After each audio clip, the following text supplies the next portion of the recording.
Hi. Welcome to the AI across the PLM product lifecycle. This is Michael Finicaro, and I'm joined by André Wegner, sorry. Then Andrew and Andre, I'm going to mix that up.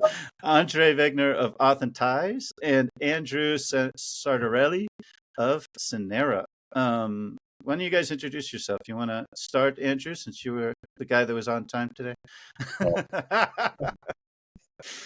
Thanks so much, Michael. Yeah, my name's Andrew Sartorelli. I'm the head of product management and software partnerships here at Synera. I've spent my entire engineering career, or entire professional career in engineering software. So I've worked at big companies like Autodesk and Hexagon, and small companies like Entop and Synera, and always focused on doing really fun things for engineers and solving some difficult challenges. Awesome. And you, Andre? Yeah, I'm Andre. I've been running Authentise for 13 years, I think. I've been doing workflow software, mostly in the additive manufacturing space, and have recently branched out into engineering collaboration. Lots of opportunities to collaborate with Andrew and Synera. That's awesome. So on this podcast, we talk a lot about AI and how AI is changing the way we develop software, and also how engineers get benefit out of the software, right? So my first question to you guys, and it's interesting too, because Andre, you're coming at originally from a more manufacturing side, and Andrew, you're looking more from a simulation side, even if your background is also in computational design and so forth. What was your opinion, like before you started out the latest release that you were working on? Where were you on the AI thing? I mean, we've been through already, 3 or 4 revolutions in less than 4 years. But did you, from the beginning, did you think AI has this massive potential, or it's kind of hype? We'll see what we can do with it. Do you want to go, Andrew? Yeah, sure. I think for me, I've always looked at it through the lens of a product manager, and what are the problems we're trying to solve? What are the outcomes we're trying to drive? And AI is just one tool in the toolbox to solve customer challenges. So I think it's an area we've always had an eye on it, and we've seen the evolution of it from people doing machine learning and reduced order modeling for FEA to now the latest agentic era, and that's an area that we've been focused on for the past 18 months of bringing agents to the engineering space. So I think myself, I'm always a bit of honestly a pessimist, a skeptic, but I'm converted, and I think if I'm converted, that says something about the power of AI now coming into different areas. So it's a very exciting time, I think, in engineering software.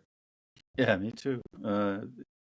I mean, I'm tracking it. I'm up to, I think when we first talked, I was at like 200 startups I had found in this area, and I'm at over 320 now. It's just insane, the size. Andre, what about you? I think you've been doing this for a while too, right?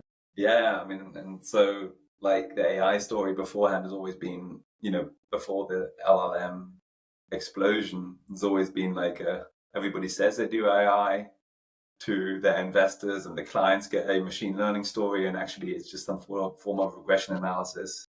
But now that's become much more accessible to sort of everybody, and the limited applications that we've seen in our space, like in-process monitoring or simulation distortion, AIs that aren't physics-based don't require quite as much. We've gone beyond those stories, and LLMs have really helped us sort of spread into areas that have been more generic in a way, that addressing reporting infrastructure, identifying events, creating live count shots, all that kind of stuff that is really takes time away from the engineers doing their actual job. And so I'm pretty excited because the recent sort of generic improvements in large language models has given us an opportunity to spread AI, true AI, outside of these very limited algorithmic endeavors that existed in the years before. Some pretty cool stuff happening. I'm really excited about. And with the new product with Whisper, I think there's even more of a pure AI play in terms of language, right? Yeah, I mean, what we're realizing, and I think everybody's exploring. Like, let me just put it out. Nobody knows the total truth of how much disruption there's going to be. And so we're also in that exploring mode. And if you look at, how we started exploring with LLMs, I think 2 or 3 years ago, we released a tool called 3D GPT, where we took 12,000 3D printing additive manufacturing journal articles, and we made them accessible via a RAG system. That, was our first sort of initiative to explore opportunities, and we released an AI improvement on top of our engineering collaboration tool about 24 months ago, and that is pretty powerful. It allows you to investigate the engineering collaboration information that we're collecting, for example, or generally identify events. And that was pretty powerful. But what we realized is that there's real inertia around the workflow that engineers go through. There's not a lot of appetite to change the way people do things. If you're going to deliver AI to folks and really generate that 10x improvement in productivity, then you're going to have to do that in a way that does it inside of their existing workflow. Inside their workflow. And so, our Whisper, again, is an opportunity to do that, because Whisper, and it's not released yet, but we're working on it in the background, is essentially sitting in the background and collecting all of your collaborative data. That's your email, your transcripts, your Slack messages, and is you categorizing that and understanding the implied permissions, so that we can actually leverage that data that already exists but generally gets lost to drive additional improvements in your engineering process. So, automatic reporting, things like that, and maybe pass it on to the Syneras of the world, or generative design algorithms that are able to then do something with that data. Ultimately, the vision, and I think, Andrew and I are both driven by some sort of vision, and the vision is quite simple. We want to go from intent directly to the design, the final design, ready to be manufactured design. And there's obviously many steps that we have to address before we get there. But one is actually capturing intent. That's right. Something I've been really interested in. There's, what can we do with that data today, like automatic reporting? And what can we do with that data tomorrow is hook up that data, that your collaborative data, directly with generative design algorithms to drive outcomes, and no longer having to, manually translate what intent is, and then turn that into a CAD file, and then store that CAD file and dump the intent data. We want to get away from that. So I think there's a lot of opportunity for AI to sort of work in the background to understand what you're trying to do, and then present you an option to say, hey, this looks like what you're trying to do, and we've already executed on your intent. Here's the design. Is everything okay? Cool, let's go. Right? So there's a lot of opportunity for that, and we're just at the beginning of that kind of exploration, how AI works in the background in a true agentic fashion. That was a long monologue, but very excited of what the next steps are that are coming up. So, we're constantly evolving, constantly learning what are the problems that are most effective in solving. I like that. I think that, Andrew, you seem to agree too. I think that I was also curious because we, there's a lot of talk on the internet about vibe coding. Lovable, this European startup doing extremely well from a funding point of view, and yet a lot of it, the limited experiences I've had have not been absolutely brilliant in terms of the vibe coding thing. You can do something very simple, but anything that falls out of a very simple spec, just, you actually need a programmer there. That being said, I'm fairly sure that both of you are using AI and your development teams are using AI. I'm just wondering how does that work today? So, real development in 2025, AI powered development with Cursor, or just an AI, ChatGPT sitting next to code or whatever. How are you guys using AI in day-to-day development? Yeah, I think you had the right point there at the start. I think vibe coding and these sorts of tools, they work well for a certain class of problems. And we encourage our developers to pick the right tool for the right problem, in a sense. So If it's a problem that's solved before, I think vibe coding can do a good job of kind of doing some of that low-hanging repetitive tasks, or maybe setting up test cases, things like this. But when you want to do something unique and new and novel, you're not going to vibe code that. You're going to get helped by large language models, of course, and we have developers using large language models to accelerate different aspects, not just generate the code, but help them maybe find a new library to use that they didn't know about to solve a certain class of problem. But yeah, I think just maybe to circle back to the whole vibe coding concept and applying it to engineering, I think one of the challenges we have in the engineering domain is answers are right or wrong in a very binary way. Deterministic. And when you think about coding, you can get the right outcome that you want visually. Maybe something looks right and it behaves the right way, but if the whole system isn't correct, it doesn't work. And this is maybe why we haven't seen vibe coding yet for engineering. But certainly, I think there's companies maybe like Synera and Authentise working on solutions in the space to bring that type of exploration to engineers. Yeah.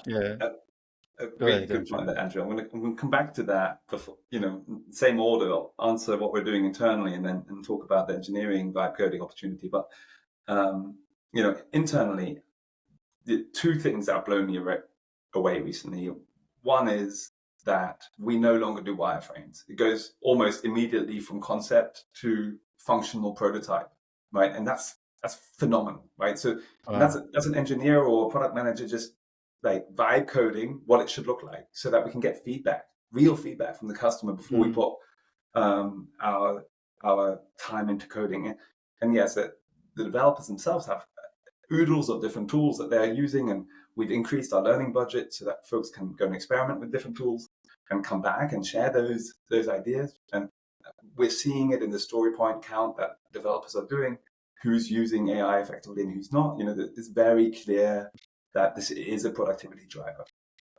But another thing that I've seen that I love is at this point, our commercial team, every member of the commercial team, i.e. non-developers, is vibe coding a tool to make their process faster once a month. Right? So these are guys that don't have any engineering background. Like me, I'm going out and developing a tool that creates custom UTMs, that adds those to the emails, or we have a sales signal dashboard that's entirely internal. These are a bit like these if this and that tools, no code tools that that were all the rage 10 years ago, Zapier and so forth. Now we can go one step further. What's the thing that we actually want to do, and we can turn that into a Google Apps script or something. And so it's made those process automations much more effective. I think I shared some of those with you, Andrew, on a car ride we had recently. So there's cool stuff happening there.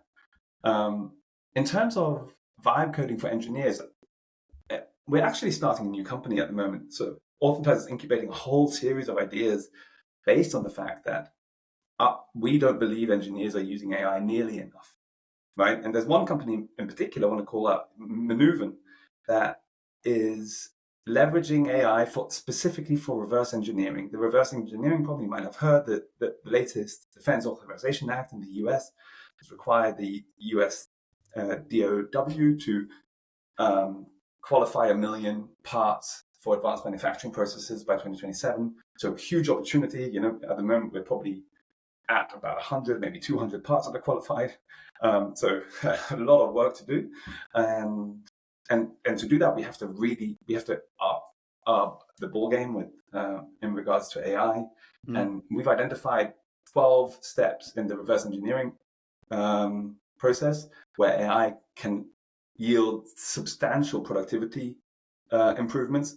And when we look around to the incumbents, the people that are doing reverse engineering as a service, we're seeing nobody use any of them, right? Like we're working with Boeing to improve our tools to help them reverse engineer their tools. But for Boeing to get an approval to leverage these tools, it takes them like months or years. So there's a lot of opportunity. We're not seeing people leverage, utilize that, learn from it, just get going.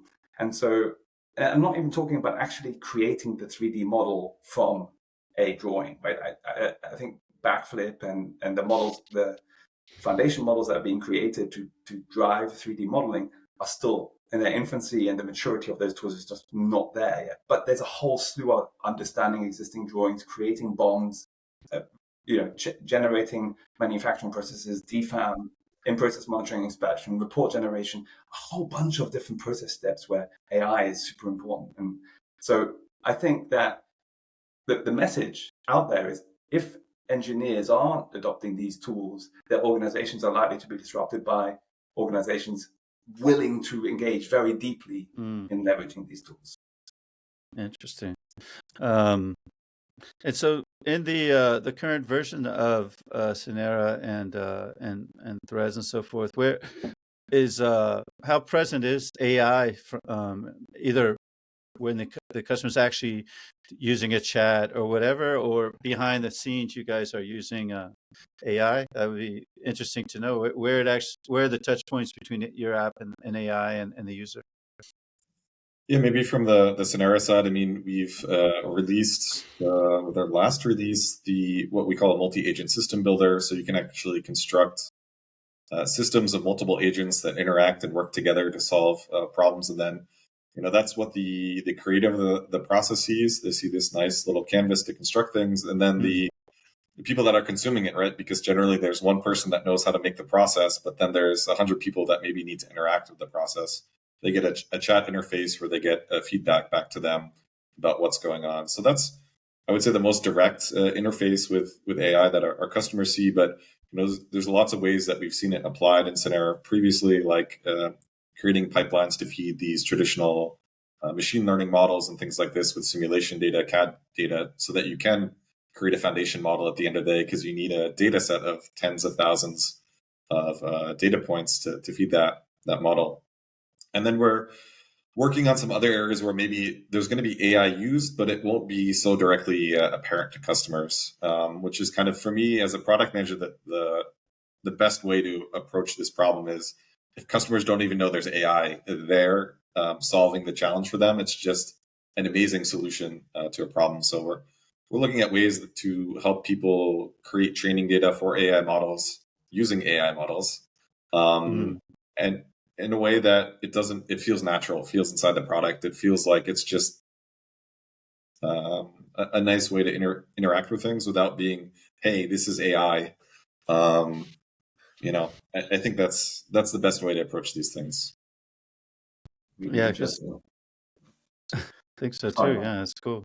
Go ahead, André. Yeah, I was just, we have 3 announced versions, features that utilize AI. That's a event identification tool that basically goes through a bit like, understands what has occurred, if a question has arisen, if a decision has been made, and it marks that. At the moment, it suggests that event to the user, a bit like Microsoft Clippy would have done, 20 years ago, but hopefully a bit more effective. And then we have a chat window that utilizes your engineering collaboration information and presents you with answers on something detailed, like the material density of a spec sheet that you've uploaded, or something more generic like the risks inherent in your engineering project, right? And actually that latter question is an alternative to an MBSE process. So like the ROI of just that question is like $150,000, right? Because otherwise you'd have to hire a MBSE engineer to build you a Cameo model to identify the risks. And actually we've proven in an Air Force project that we managed that the model is like twice as effective at identifying risk as a traditional Cameo model might be, right? So huge ROI. And then the third area of even larger ROI is a technical data package generator, or a report generator leveraging your collaborative data. So we take your collaborative data and you have given us a template of a report, and we generate that template. And so you see a repeated theme here, and that theme is, we'll take manual grunt work and we'll turn that into something that's highly automated and very reliable. And we've done that now. The OCR models, AI-based OCR models, are 10, 15 times more effective than traditional OCR models. And so we're utilizing them both in our engineering collaboration tools and in our production management tools. So, for example, suppliers, material testing labs or testing lab houses can upload their PDF or Excel sheet, and these AIs automatically extract the test results, so you don't have to enter those test results each time, and things like that. Again, really effective. And we're doing the same with inbound reverse engineering projects that I kind of just referred to. The drawings, sometimes they're very old, handwritten drawings, and using those as OCR on those is really effective as well. And then there's more we can do with that information, specifically around those drawings. You can automatically create a BOM, and then you can use that BOM to suggest new manufacturing recipes given new manufacturing capabilities. So pretty exciting things that we can do to sort of short circuit the reverse engineering process, starting with the OCR model and using LLMs more generally. So three announced, one in production that's not being announced separately yet, and then 3 more use cases coming in the next 3 months. So quite a lot of work being done behind the scenes. Very cool. And last week, Synera gave a really cool conference about the future of engineering, and I was privileged enough to present there. And when I'm looking at the big three, the Siemens, Dassault, PTC, I'm seeing sort of 3 classes of AI usage. There's the first generation, which was just the ChatGPT wrapper, which is usually sitting on top of documentation or knowledge bases, potentially a vault, right? And the second one is what Andrew, you referred to as more the agentic approach, where I've got agents and probably agents very, very focused on one piece of expertise in order to try to keep it as deterministic as possible, because if you give them too much leverage, they're going to start hallucinating. And then I think the third one, and maybe Andre, you've referred to that, and Andrew, I'm wondering where you playing to that, is this industrial metaverse, right? You've got these new standards of OpenUSD where you can export models into, I think the biggest commercial solution is the Omniverse from NVIDIA. And you can do these simulations in real time with machines, and then that data is a closed loop, right? I can put that, whatever I learned, back into the model, improve the designs. And that seems to me pretty much that AI factory that Jensen Huang announced at the GTCs this year, when he said every physical factory will have an AI factory. And I think that industrial metaverse is sort of that AI factory that we're all collectively building, Synera and Authentise and all these other awesome startups, while we're waiting for the big 3 to kind of catch the same train into AI land, right? So I don't know how you guys want to react to that, but that was one of the thoughts I was having as you were talking.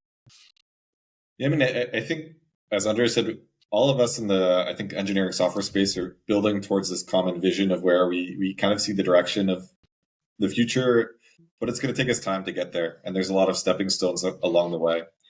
You brought up open standards like OpenUSD.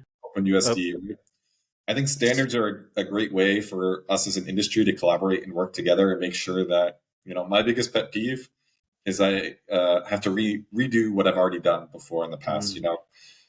In additive manufacturing, there's orientation problems that you have to solve, and it's the same algorithm more or less everyone does, right?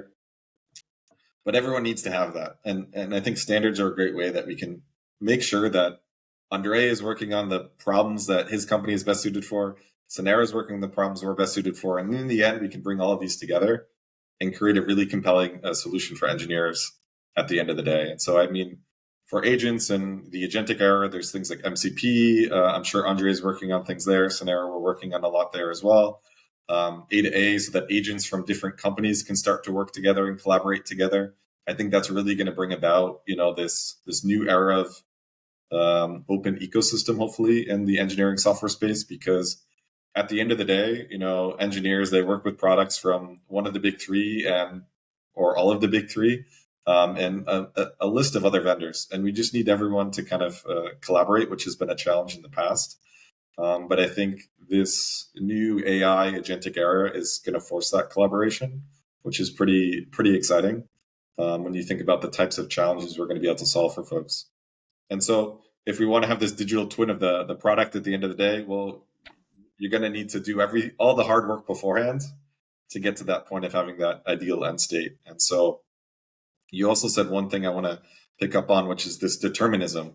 And, again, this is the challenge with engineers. Your solution is right or wrong. You can't be, right 85% of the time and wrong 15%. That's not a working solution for engineers. And I think that's, one of the challenges we're solving at Synera is trying to add that determinism to this AI era, so that every time you use your agentic system, you get the same outcomes. Because that's, as engineers, what we've come to expect from our tools. Absolutely. Yeah, it's funny because I was having another webinar. We were talking about determinism and manufacturing, and someone pointed out, well, actually, manufacturing is also probabilistic. It's possible the mechanic makes a mistake, and it's possible the machine breaks down, and therefore you don't get that stuff you read. So it's kind of interesting to see from that point of view. We like to see the idealized engineering view of the universe, which everything is deterministic, but in reality, it's not. So, I mean, André, you've done a lot more in that industrial space of machines. What's your feeling on that? Yeah, I mean, one of the areas I have been bearish on is kind of digital twin solution that the Omniverse kind of solution set is pushing towards. Primarily because I believe that what we need in manufacturing and engineering is more agility. And every time we try to encode an existing operation in a digital environment, we reduce agility. We don't add to it. So I'm less bullish on that specific opportunity. I do think that capturing what happens in real life is important, because we want to add traceability. We want to use that data for additional algorithmic work before and after. But to just encode something, and we've seen it in factories. It predates AI models. The idea that we record what's actually, visual record of what's happening on the shop floor doesn't help a great deal in my view. So it's something I've been struggling to understand about world personally. And so, yeah, what we're doing really is going way down with our customers and just understanding what are your specific the material test upload. We understood from engineers on the shop floor that they're spending a lot of time just copy pasting test results, and they drive them mad. And that's not what they went to university for 10 years. That's just and so that's kind of where we're at. And I think I've always believed that listening deeply to folks on the shop floor, rather than having these other than this kind of one great vision of reducing the time from idea to part, really spending a lot of time at grassroots and taking it from there is the most important thing possible. Agreed. It makes me think of another question that we were pondering on this, the future of PLM webcast.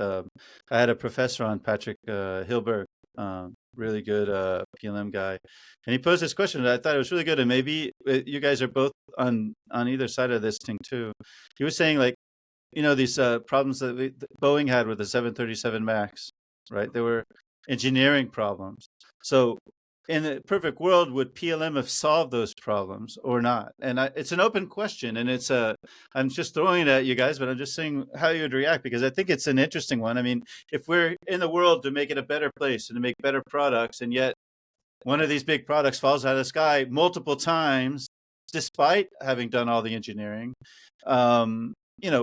what do you guys think? Is AI like the bridge to make sure that those errors don't happen, because we can test it any n times more with a machine than we can with a human being? I don't know. What do you think? You seem to be thinking about it hard there, Andrew. Yeah, I mean, I think at the end of the day, we like to think about, as engineers, we think there's only engineering problems, but they're really business problems, right? And, engineers, we work for companies that need to make money. And we can't spend all of our time just doing engineering stuff in a sense, right? And so I think AI is going to bring an opportunity to speed up development processes. This is exactly what we see with European automotive OEMs. they're under this pressure to design vehicles at the speed that China is developing vehicles, which is every 2 to 3 years for a new vehicle class, right? Mm-hmm. And if you think about a European OEM, it's 5 to 7 years. The challenge is the same, though. They need to engineer a car that meets all of the standards, all of the requirements in a much shorter period of time. And we know that this is not going to happen by just adding more people to the process, more human engineers to the system. We need to find a new way of engineering, designing. And yeah, I think agents and AI are that solution to that problem that, I would say if you're a European company, try to schedule a meeting in June, July, and August with 5 different people. And the first meeting you're going to come up with is in September, right? It's just how it works. And we need to find solutions to those problems if we want to develop products at the speed we need to, with the quality that we need to make sure that incidents like you described, Michael, don't happen in the future. Because as engineers, yes, we are responsible for the outcomes of our work and what happens to the end users. I'm not as familiar with it, but I mean, root cause analysis. But one root cause analysis that does come to mind is the NASA Climate Orbiter crashed in the 90s. Yeah, with the metric conversion thing, right? Exactly. That would have easily been called.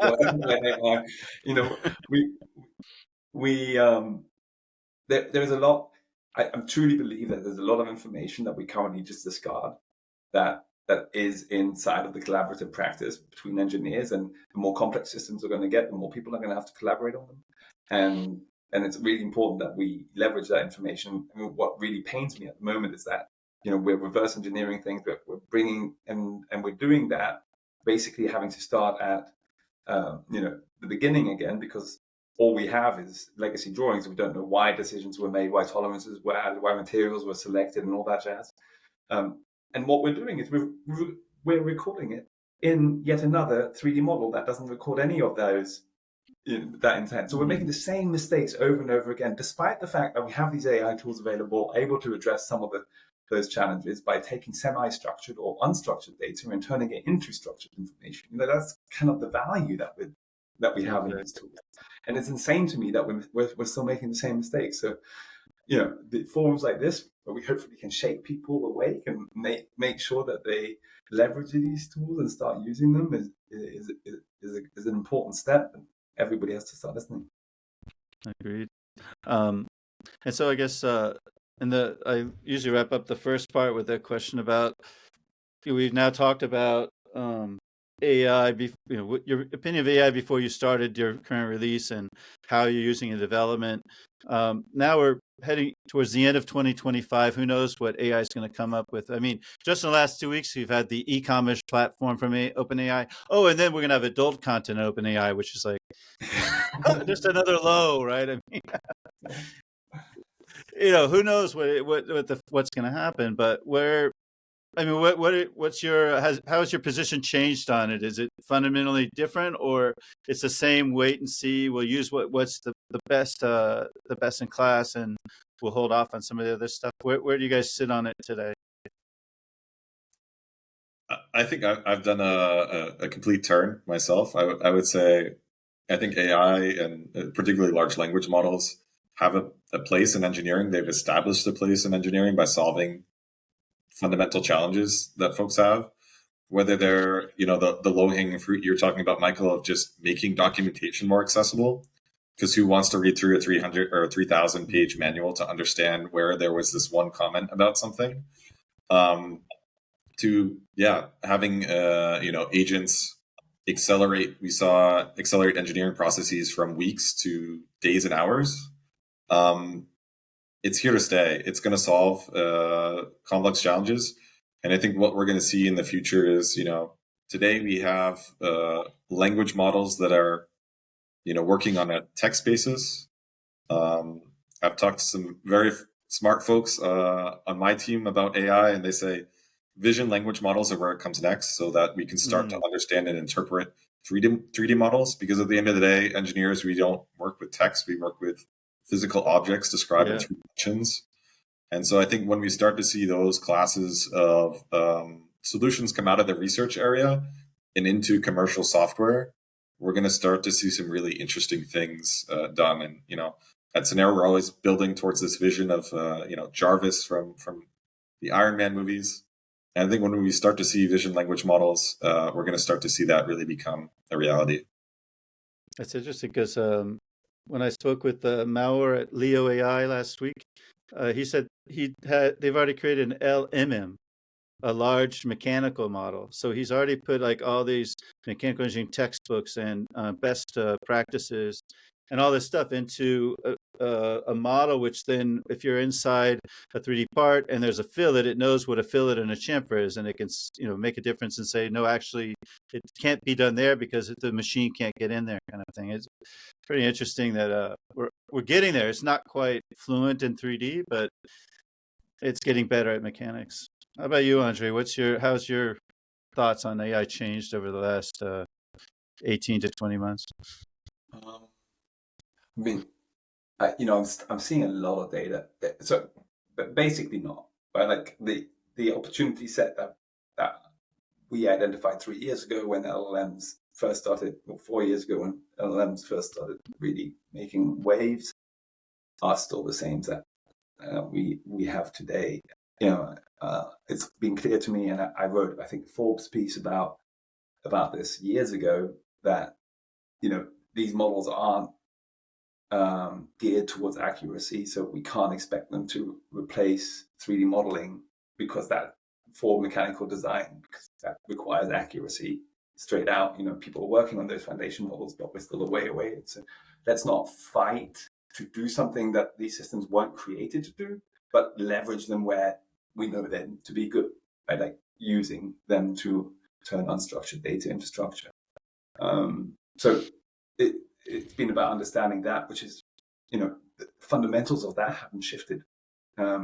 What has surprised me a little bit is that the product, it's not reflected in productivity gains as fast as I would have expected it to. Like societally, we are behind the curve. And if I look at why that is, I think there's fear in organizations, and also maybe software companies like Synera and Authentise haven't been good enough at delivering those tools to people that really make sense to them, that drive the value home.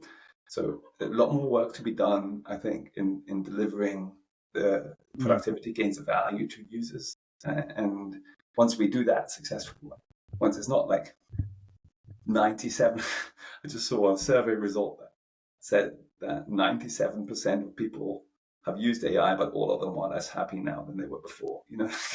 We want to. So yeah, I think there's still a lot of work to do in terms of making these tools accessible to people and making them useful. But the fundamentals of where I think these tools are going to be useful hasn't shifted. It's just that it's taking longer, as with every industrial process, it takes longer to deliver that gain in other areas. Too bad. We have to wait for Jarvis a little bit longer, huh? Yeah, always. So when you guys go into take your products to market and you go into a customer, I like to think of digital maturity on sort of a spectrum of 1 to 5. 1 is like they're still using email and they're still using Excel. 5 being, agentic, adaptive, automated digital twins, which is basically science fiction still. Although many science fiction writers I've read thought we'd be there by 2025, but we're still a good 10, 15 years out at least, I think. Where do you assess, like, are you able to assess going in? Like, do you feel like in the industries you serve, the customers are more between 1 and 2 or between 2 and 3? Are there some outliers that might be as high as 3.5? I mean, just to get an idea. I mean, I think it really runs the spectrum, right? You see folks maybe at the leading edge of digitalization, maybe typically smaller companies that are newer, right? They don't have existing processes that they've had to digitize. They start and all the technical debt, right? They have less technical debt. Exactly. As you think about, let's say, a company that's transitioning from one CAD version to the next CAD version, that is a massive undertaking. to go through that transition and convert things. Whereas if you're just starting from scratch, well, you can pick whatever CAD product you want, whatever PLM product you want, and really establish processes there. So we see it all at Synera. I don't think anyone's at this 5 state yet, this ideal end state. But the nice thing is we're all working towards it. And, we've been working with companies in a collaborative manner where we bring a number of our customers together and take best practices of what works, what doesn't work. I think I always joke it's 2025 and most engineers still work in Excel every day. And I think in 2035 or 2040, it's still going to be the same thing. Engineers are going to have Excel documents all over the place. Why is that? It's easy to use. Everyone understands it. Maybe our desire should be, can we get people using specialized products that solve problems in an easier way? Hopefully. I think part of it too comes down to IT challenges of, as an engineer, what's easier for you to do? Open up an Excel document or create a SQL database in your IT infrastructure with the right permissions and all of this kind of stuff? No, the engineer is just going to pick Excel and store everything in Excel. So I think we as software companies have the challenge of bringing our software to our engineers where they are and with the tool set that they have or the knowledge they have and the capabilities they have, and help them then bring them further up into this digitalization process. Andre, same observation, Yeah, or you got a different one? I was going to say, I think we might need to work on that 1 to 5 definition because people are going to use email and Excel forever, right? Like that's I completely agree with that. Okay, but just take EBOM to INBOM conversion. That should have been inside a PLM system 15 years ago, and it's still in Excel. Yeah. So that's what I mean. The majority of engineering transformations, when you go from one department to another, is it done in an Excel spreadsheet sent by email, or is it done in an enterprise system where it should be, so that everything's recorded, all the design intent that you were talking about, that's recorded somewhere? It's not just like you were doing in Whisper. You're going to get those chats out of Teams where all that information is being exchanged and not actually landing in the system of record anywhere, right? Yeah, I mean I think we have an awesome opportunity to make life easier for people and not force them to change their process. Like, let them continue to exchange information on Teams and via Excel sheets. Like, learning a new tool, getting that adopted throughout the whole organization is a massive undertaking. Never happens. Like, why? It doesn't even happen for an organization that's 30 people strong like ours. Like, why would we try and force somebody else to do it? So let's try and step away from this idea that that was like the major twist for me. Is that I've always thought that we're going to end up turning intent into designs using generative design systems. But 5 years ago, I thought that would have to be done via like a structured JSON script and a standard, right? Now, I don't believe that. I think there will be a standard, but we're auto converting it into that JSON script from unstructured data, and that won't be a problem. So I do think there's a problem in AI adoption, full stop. But I would be interested in working with you two in identifying those like 1 to 5. What does that actually mean to folks? And like Andrew, we've got steering committees of customers that are working with us to identify what that means to them, but it's still only anecdotal. Like, it'd be actually pretty interesting to define that. I've had several conversations with large companies in the last 6 months that are only just starting at an organizational wide level to understand the use cases of AI in their company. Like, tens of thousands of engineers working there and still don't have a clue. Like, surely their engineers are already doing stuff, but like at the top level, they're only just waking up, which astounds me. Like, and so, I think like that's one level of that 1 to 5 is, like how agile are you at promoting the use, even if it's not like a centralized use case, but like how successful are you at advocating for the use of AIs and then capturing where that AI is generating value for your organization? Interesting. It's sort of, when you're saying that, it makes me think that I guess that engineering, we haven't had an iPhone moment, right? Because before, if you remember, we had I had a paper calendar and I had a Walkman or a CD player, and suddenly I had this iPhone thing, and everything was on one device, and suddenly that was my life, and everybody's life is on this damn iPhone. PLM and engineering in general hasn't had that moment. We're still, using Excel, like you said, and we have to because it's easy. And occasionally we'll have awesome tools like Synera and Authentise, and we can do some pieces of our job in it. But most of the people are still going to be using the Nokia and the Motorola flip phone, and not necessarily on an iPhone. Or even a BlackBerry, right? Or a BlackBerry. Wow, talking about companies that didn't see the wall coming, right? So, but what happens though when you bring in Authentise and Synera? When people see the power of these tools, when you can get to a certain, maybe I should have been more clear. I was trying to talk more about data maturity. The fact that you've recognized that data in silos is a bad thing, and you need to have data custodians and data owners and data stewards in order to make sure that the flow of data across departments is smooth and governed, and so that you can use AI in order to gain data. That's, maybe I should have said that for me. That's sort of what I meant on the 1 to 5 also. It's just like in terms of data maturity. But when you come with your solutions, is there an aha moment, or is there maybe a slow ripple effect of the companies realizing, oh my God, if I gave better data to Authentise or Synera, I would have better results and more powerful results, and I'd be able to go faster and more efficiently? Yeah, I think that's this idea of an aha moment. We see it all the time now. So really, engineers start to use Synera to automate some of their processes. Then they bring in the agentic layer, and it's like, oh my gosh, there's these things we talked about, as science fiction that we can start to achieve now. And we often find that the next challenge they have to solve is this data challenge, because as engineers, data is scattered all over the place in different sources, and now there's actually, I would say, real value in consolidating that information and making it accessible to tools like Synera or tools like Authentise, because I think before it was organization for the sake of organization without so much value being brought there. And now we see that there's the 10x, the 100x value proposition coming from having your data connected in a way that wasn't before. And maybe one thing I wanted to get back to of why we haven't had these bigger iPhone moments and things like this. I think for our industry, engineering, typically processes are so unique to each company. So, you take 2 automotive OEMs, they probably have the same tool stack, more or less.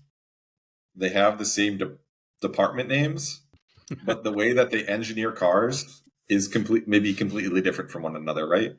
And how do you create a system that works with these 2 different processes, right? And this is why always there's a degree of customization and consulting required to roll out systems.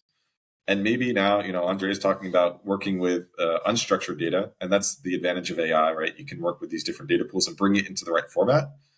Maybe there is that opportunity that we can create solutions that work with all of these different processes in a way that doesn't create so much overhead for folks to implement. I like that. Yeah, I wonder. I mean, I haven't really seen, I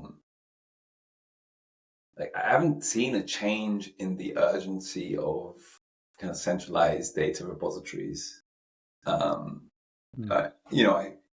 Having taught at Singularity University for a decade, I kept on hearing that refrain way before LLMs came in, right? It was acknowledged at this CIO or the VP level that, some sort of centralized data infrastructure was critical. And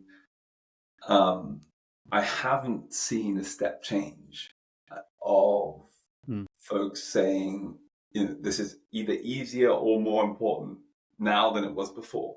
So there's definitely, and that's kind of what Whisper's trying to address, is that making it easier to create those central repositories without forcing the user to use different tools. But the proof point is still out there.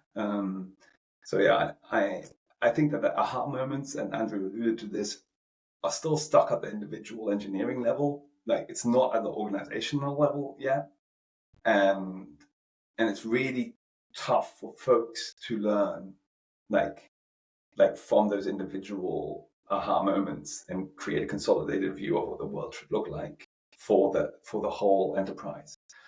So it's possible that the productivity gains that we're making with AI and in engineering will be limited to smaller, more agile organizations. And that wouldn't surprise me, because we have historically seen that, the large enterprises are beholden to one CAD or PLM vendor or the other, right? I mean, Boeing signed a 10-year agreement with Dassault, and others have done similar things. Maybe that's where it's at. Maybe those gains aren't going to filter down anytime soon to large enterprises that are making our cards, and as a result create more opportunity for enterprise disruption. Because the hypothesis that we're pursuing at the moment is that none of these organizations are very good at like the reverse engineering incubation that we're doing. They're not good. They're never going to get there. So let's do it and show them how to get there. But I don't know. Like, Andrew, have you seen that urgency? I'm not trying to undermine your point. I'm just like, I haven't seen it. I want to see it, but I haven't seen it. I think we've definitely seen a change in the past year in the urgency to adopt AI. I mean, the automotive industry, we all know in Europe, is going through some challenging times, right? And when you're going through challenging times, it's a great opportunity to change and adopt new processes. And so you're right, Andre, we haven't seen the organizational company level aha moments yet. I think 2027 is probably that year where we see really big news from some companies about how they've had organizational transformation because of AI in the engineering domain. Today, we're in the individual seeing those aha moments and success stories and maybe pilot projects, the involvement of the CAO, the CTO, these sorts of things. And we're starting to see that, okay, I've done it for this one use case. What if we apply it to our entire product line now? What does it take to apply it to our entire product line? How do we go broad? How do we get bigger? And I think for Synera, that's what we'll see more and more in 2026. In 2027, I think we're going to see some really exciting success stories of, bringing the engineering time down from years and weeks or months to days and hours. Yeah. A friend of mine, was saying that it's almost like, you've got an idea of a product in your head and you want it to be on the desk like right away. But I don't know, maybe by 2027 we'll have AI, AGI and fusion and quantum, maybe it'll just be the trifecta, who knows. So we got a couple minutes left to as a kind of closing question, because I noticed looking at my audience demographics, I do tend to get some younger engineers, and probably there's a lot of, well, absolutely, there's even on people our age, there's a lot of anxiety, right? Like AI is going to steal my job, right?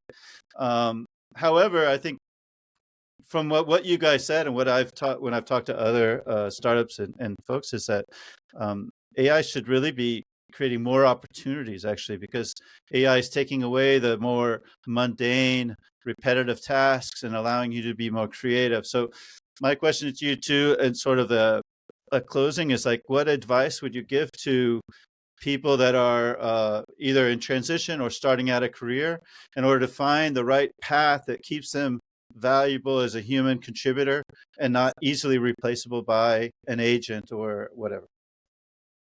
Yeah, I mean, you're right. AI agents, they're going to change the way that engineers work. But we've been through these transitions before, right? And we haven't ended up with less engineers, we've ended up with more engineers. We went through the transition from paper drawings to 2D drafting on computers with tools like AutoCAD. There's still tons of architects out there in the world. We've made the transition to 3D, grew an order of magnitude again with the amount of engineers, designers needed.